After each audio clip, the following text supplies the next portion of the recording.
Let me just give you 5 quick items to make sure that you get the maximum result. Real simple. I'm going to do it real quick because we got to finish. The difference in people, the difference in performance, the difference in the final result, the outcome, is it usually dependent upon skill? Is that what makes one person better than another? Yes or no? How many have seen someone with an unbelievable innate skill get wiped out by an athlete, a person, a business individual who clearly had less skill? How many have seen this happen? Say aye. It's our ability to maximize. We said on day 1, leaders are what transform organizations. You want to grow this company, you want to transform this company, leaders do it. A leader doesn't mean everybody else follows you. It just means that you have a higher what? A higher standard than anybody else does. What'll make you the leader is when you have a higher expectation, not of other people. Anybody can do that. Of whom? Of yourself. So if you want to know what does it take to take things to the highest level, what's going to take to change my business permanently, not temporary, you can go home and you can install some of these strategies, skills, tactics, tools, insights, and see a significant change. But if that change is going to be a lasting company of value that keeps growing, then the things you've learned here have to become the standard for your organization, not something you did for a period of time. Whenever you look at somebody and say, why are they more successful than anybody else? It's always because of step 1, they've raised their standard. If you go back home and you want to change your life in any way, personally, professionally, or your company, as boring as it sounds, as stupid as it ain't it sounds, you might say, I spent all this time, this energy, this money, and you're going to tell me to raise my standards? Yes. Because even though that's not sexy, it is the only thing that creates lasting change.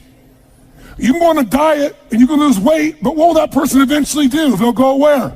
Back, unless they raise their standard. Now that sounds so trite and stupid and positive thinky or old school. But the truth is, it's the truth. So maybe I can language it in a way that's more compelling to you or more simple. What does it mean when we say raise our standards? It means you turn your shoulds into musts. The difference in people is that they turn their shoulds into musts. The things that you used to say I should do, you do your shoulds when it's convenient, when it's comfortable, when it goes your way. But when something is a must, not to other people, but a must to you, do you find the way to get it done, yes or no? So the difference in people is what's their must, or another word for that is what's their standard. Every person in this room right now, our bodies are a reflection of our physical standards. They are not a reflection of our desires. Most people have a desire for more energy or a better body or a stronger body or a more fit body. We don't get our goals, we get our musts. The ones that are the musts become how you are. And guess what? It shows up in your rituals. When it's a must, you have different rituals, different things you do consistently when you must have your body a certain way than you should or you'd like to or you ought to. How many follow what I'm talking about here? Say aye. So whether we want it or not, the only way to change your body long term is change what the must is for you. Now, I'm not telling you what it should be. Who the hell am I? I'm just saying maybe it's time for you to take a look. Because many times you set the standard a long time ago, or you lost the standard completely, because most of us base our standards by our environment. Who you spend time with is who you tend to become. So if everybody around you is gaining a little weight, or everybody around you is, constantly tired, after a while, even if you had high energy, you don't want to make fun of them or tease them or make them feel bad. So gradually, subconsciously, you lower your own standard just a little bit. And that little bit is that old metaphor, overused but true. You take a frog and put him in boiling water, what's he going to do? Jump right out. But if you put him in and turn the water up real slowly, over time, it'll boil to death. That's most people's lives, isn't it? And it's usually because you haven't remembered the power of who you spend time with. Who you spend time with is who you become. So one of the things that's great about this 5 days is you found people from all over the world who are all absolutely committed to go day and night and day, literally, sometimes with food, sometimes without, but whose standard was, I am here to maximize who I am, what I'm about, what I'm going to take home, what I'm going to create. That raises your game. Remember, play against somebody you're better than, your skill's going to go down. Play against somebody better than you, just to stay on the court, the game has to go up. Want to change your life? Raise your standard. Want to Raise your standard the most, get around where it's better. Surround yourself with people playing the game much higher than you are. So just to be around them, your game has to rise. That's part of what we try to do. When we come into a company, we create that by raising the standard amongst them. Or you got to do it by yourself, but you got to do it. How many agree with me on this? Say I. And it starts with whom? It starts with us. So raise the standard. I remember when I met Michael Jordan for the first time, and it was while he was still with the Bulls. And I asked him, I got a chance to do some coaching a bunch of people, and I think I introduced him because of this. And I said, Michael, I said, how is it you do this? I mean, you're the best that's ever lived at this stage. Got to ask the same question of Wayne Gretzky. And interesting, Wayne Gretzky, I'd read someplace and he gave me the same answer. I asked him the same thing. You're not the fastest. You're not the strongest. You're not, you don't, how is it you're the great one when you're not the fastest, the strongest, the quickest? And he said, well, Tony, I appreciate the compliment, but he said, I think one of my advantages is most people skate to where the puck is, and I skate to where the puck is going. The power of what? Anticipation. He knows the pattern. With Jordan, his standard was, I asked him, he said, Tony, everybody, I said, what makes you the best? Is it natural ability? Is it talent? Is it skill? Is it God-given? Is it strategy? What is it? He said, Tony, I think I can say this to you without it sounding like hyperbole. He said, I have got unbelievable natural skills. But he said, study my history and you'll know why I am who I am. I did not make the high school varsity team when I was a sophomore in school. High school, I got cut. He said, I had a lot of natural talent, but the greatest gift of my life was a coach who said, you're not on the team. And I looked at him, I laughed at him. I said, you got to put me on the team. I'm the most talented guy out there. He said, no, you're not. He said, you have a lot of natural talent, but you have no heart, no absolute commitment, no real drive. You're not on my team. And it just crushed him. And finally he negotiated and he said, look, you want to be on my team next year? Simple. Meet me every morning before school for a one-on-one practice, and I'll take this raw talent and I'll teach you discipline. I'll show you how to raise your standard. And if you show up the whole year, I'll guarantee you a spot next year. And if you don't, probably the same outcome's going to happen when you try out next year. He couldn't believe it. And guess what? Most people don't know. Michael Jordan got up every morning and drilled and drilled and drilled and didn't get to be on the team. And next year he was on the team, and he was not only good, he was great. Guess when his career exploded? When he lost again, championship to Detroit. And he was on the bus. He said he was crying in the back of the bus, physically crying, pissed off at all the other players that they hadn't done their job. And something inside of him snapped and realized, crying, whining, blaming everybody else is not the problem. I need to raise my, because he realized that's what did it for him originally. And you know what he did that year?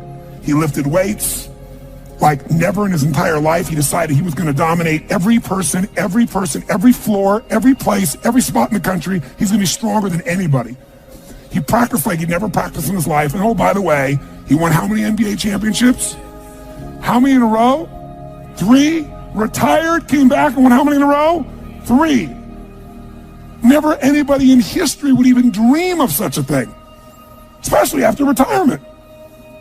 That's the power of raising your standard. But guess who he competes with? Michael told me one time, he goes, Tony, if I competed with other people, I wouldn't be who I am. He said, my competition is with the best I can be. They're trying to compete with me. That's why I beat them. Because they're competing with where I am. But I'm competing with where I can be. Think about that mindset.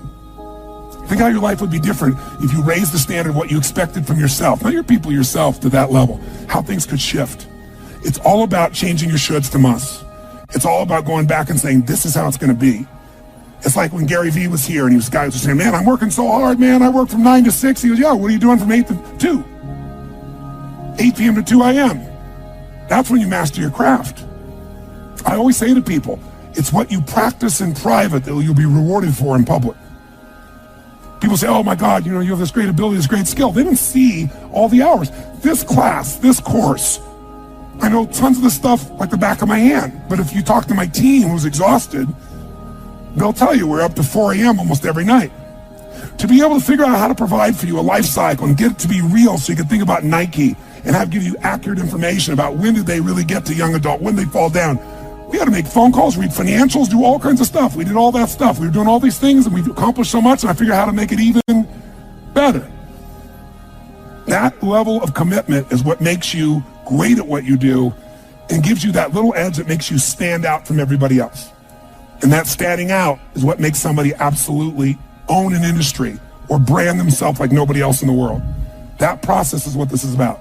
Raise your standard. When you got to go home, you got to say, where are we going to raise the standard? What am I going to take that's been my should and make it absolute must? Where are we going to do that as a team, and how are we going to pull it off? Now, who here has ever, by the way, your income right now is a result of your standards as well. It's not the industry and it's not the economy. Who here is making more money today than you made 10 years ago? Let me see your hands. How many feel like it's not enough today? Let me see your hands. And how could that be? Real estate's so cheap now. Computers are cheaper than they were then. You get so much more for your money. Because once you achieve a level, who knows what happens? You immediately, you close the gap, you create a new gap. That's because that's what makes us grow. Who's want to go back to where you were 10 years ago? Not many. Some of you would be, because it's gotten worse in the last 10 years for you. But the majority, there's no way. See, once you're fortunate enough, if you don't like cleaning house, once you're fortunate enough to have somebody clean your toilets, you will not be doing that again. Unless you like that. You'll find somebody who loves cleaning toilets and you'll pay them handsomely. Because now to go back and do that, once you've had the privilege of not having to do that, it's a different game. It's a gross metaphor, but who gets what I'm talking about here? Say I. Once you have a must, you find a way to get to it. Every one of you in this room is earning what you must earn, not a dime more. Don't get me wrong, you might have big goals, big desires, but it's not a must for you. Because even when the economy crunches, if it's a must, you will find the way. How many agree with me on this? Say I. See, when it was a must for me to get at one level, I did. I remember it was a must for me to finally make $1 million a year. I had my son Jarek going to be born. I swore I would never have a child unless I was financially set, and I wasn't financially set. And he was on his way. I went from $38,000 a year to making $1 million a year in the next 12 months. That was all BS. In my head, I thought all my growing up, all the pain was because my parents fought because there was no money. They would have fought anyway. Because I believed that, though, I raised the standard, made it happen. And then I made $1 million a year for 7 straight years. Even though I built 5 more companies, even though I was helping more people, I made the same amount of money. Guess why? That was my must. At some level above that, seemed greedy. Now, it wasn't like I had this incredible lifestyle. I owned a magical home. I had this place called the Del Mar Castle overlooking the ocean in Del Mar, California. But I was on the road, staying at the Ramada Inn in Milwaukee with shag carpeting and smelly, dead animals on the wall on my birthday. And my maid, she's back at home in the castle going, "Oh, Mr. Robbins, happy birthday.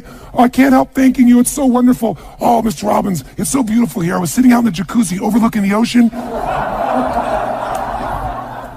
Oh, yes. Oh, I've lost 22 pounds. I can't tell you. It's been so amazing. I get on your Stairmaster and I watch Oprah. I love your gym, Mr. Robbins." And I'm thinking, she's got a multi-million-dollar lifestyle. How many can relate to this in some way, right? So I went from 38,000 to $1 million, so I changed my income. It became an absolute what? It was nothing about money. It was about growing. Because I knew to make more, I'd have to help more people. I'd have to expand. And I came with this goal. I wanted to feed all the people in San Diego that were homeless. First, my goal was 1/3 of the homeless people. And then my goal was everybody. I said, if I can go from 38,000 to $1 million, I should be able to go from $1 million to $3 million in 3 years. And I did it in 12 months. I found the why. I found the reasons. I got a different RPM.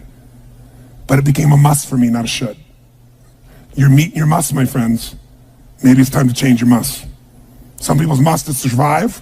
Some people's must is to be okay. Some people's must is to have freedom. Some people's must is to have more than they could possibly spend. Some people's must is take care of everybody around them. Whatever your must is, you're going to get it. When you leave here, get clear on your must. Or raise your what? Step 2, real fast. I'm going to do it real fast. Who here's ever raised the standard and you get out there and you go, I'm going to go do this. And I'm committed. I'm going to change this. I'm going to make that happen. I'm going to lose 50 pounds. I'm going to take my company to the next level. And you're all excited. And then all of a sudden this voice in your head goes, who are you kidding? Who's ever had one of these? Raise your hand. Say I. So once you raise your standard, you got to get certainty behind it. You can sustain it. And that means you got to change your limiting beliefs. You got to change your limiting beliefs. And who has limiting beliefs, by the way? Who? Everyone does. So you got to become aware of it and you got to destroy it. Now, how to do that? Honestly, if you've been to the UPW, you know how. If you haven't, come join me in San Jose or someplace else. And who has limiting beliefs, by the way? Who? Everyone does. So you got to become aware of it and you got to destroy it. Now, how to do that? Honestly, if you've been to the UPW, you know how. If you haven't, come join me in San Jose or someplace else and come through the experience. When you change your limiting belief, everything changes. Because as you believe, so is it done unto you. If you believe you're right, or you believe you're wrong, you're right. Because whatever you're certain about, you find a way to support it. I always teach people to exercise. Try this, and if you know it, do it fresh. Look in this room real fast for everything that's brown in this room. I'm going to give you a test. What's brown? Quick, look for brown, look for brown, look for brown. Brown hair, brown clothing, brown. Close your eyes. Tell me everything you saw in this room that's red. Raise your hand if you see more brown in your head than red, and say I. Open your eyes. Now look for red, look for red, look for red, look for red, look for red, look for red. Look everywhere for red, look for red. Raise your hand if you found more red this time. Raise your hand, say I. Why? Because you're looking for it. Because whatever you focus on, you'll find. In fact, you'll find stuff that's not there. How many saw beige, called it brown just to feel successful? How many saw burgundy, called it red just to feel successful? See, once you believe something is a certain way, out of your need for certainty, you'll change things to meet that belief. Let me show you in 2 seconds flat why the rich get richer and the poor get poorer. I call it the success cycle. Real fast. Draw yourself 4 squares, put them up on the screen here. You'll see, as I do this, take a quick look. You'll notice you've got the word potential up in the left-hand square. Up in the right-hand square is the word action. Bottom right is the word results. Bottom left is the word belief, or another word for that would be a sense of certainty. Potential, action, belief, results. And notice there's arrows in a clockwise fashion where they just keep feeding each other over and over and over again. So again, it's potential, action, results, belief, or another word for that would be certainty. Now, did you ever notice how rich people tend to get richer and poor people to get poorer? And I don't just mean rich in financial terms. I mean people that are rich emotionally. Did you ever notice how happy people tend to get happier? And depressed people tend to get more depressed? How many found this to be true? Say I. It's because the power of momentum and what I'm about to show you. So let me show you something here. What's the potential of any human being? You tell me, quick. Unlimited. Do most people's results reflect that true potential? Yes or no? No way. Why? Because most people aren't taking enough what? But is it possible to take a lot of action and still get lousy results? What if you got a salesman that works for you and they walk out and they knock on 100 doors and they say, you wouldn't want to buy anything from me, would you? Or they don't say that verbally, but they say it non-verbally. Is that going to affect their results? Yes or no? So it's not enough even to take enough action, because when we believe it's not going to work or we're uncertain, does that affect how much of our potential we tap? Yes or no? See, if you don't think it's going to work, you're not going to put out a bunch of your energy when you think it's going to fail. And by the way, when you're not sure, you tap a little potential. Do you take little or a lot of action? When you're not sure, when you think it's not going to work, do you take massive action or little action? Now, when you take little potential with little action, what kind of results do you get? Little lousy results. And when you get lousy results, what does that do to your belief? You go, see, I told you it wasn't going to work. Told you it was a waste of time. And then, by the way, when you have less belief, how much more potential do you take? More or less? If it's possible, you tap less potential, more or less action. Less. And what happens to your results? They get even what? And now they got worse results. What's that do to your belief? And by the way, now you see the current economy. Isn't it true? Everybody out there is going, oh my God, the results are so bad, it's going to get worse in the future, so I better pull in my horns, there's less potential, so I'm not going to push as hard. I'm not going to take much action. Oh my God, I'm getting lousy results with little potential action. Oh my God, it's going to get worse. That's what creates a recession, depression, whatever you want to call it. How do you change that? By the way, can it work the opposite direction? What would happen if something inside you gave you so much certainty inside of you that you felt absolutely certain that recession was your friend, that the worst economy for you was the greatest time on earth, that all you had to do was manage your state and apply your fundamentals and immerse, stay coached so you don't get off target, keep taking action, and you can own your business and you go to other people's businesses? How many believe that, by the way? Now say I. When you have that kind of certainty, are you going to use more of your potential when you go home or less? Which one, my friends? Are you going to take less or more action? When you are certain and you use lots of your potential with massive action, what kind of results do you get? Massive action gets massive results. What kind of belief do you get now when you get better results? You go home, you use your core story. You go home and you take one of these techniques, you get a different response. You go home and you stimulate a new source of profit or income. You go home and you add a service. You go home and do anything. And it works. Your brain goes, yeah, it works. Now, by the way, at Home X, we went in there. Thank God we went in there because they took our stuff and it looked like it wasn't working. Do you remember that? Yes. Because some people there didn't want the change to happen. So we had to dig in and find out it was working. We knew you can't take action. You can't sow that seed and reap nothing. So we uncovered what was really going on. You're going to have to watch for the same thing, depending upon the size of your organization. But bottom line, when you get great results, belief gets stronger. Now you're totally certain. Are you going to use more or less potential, my friends? Which one? More. You're going to take even more what? Going to even greater what? Even more certainty. And now what happens to your business? Boom, boom, boom, boom, boom, boom, boom. And now you have a different momentum. And so your economy does not have to reflect the economy. You get to create your economy.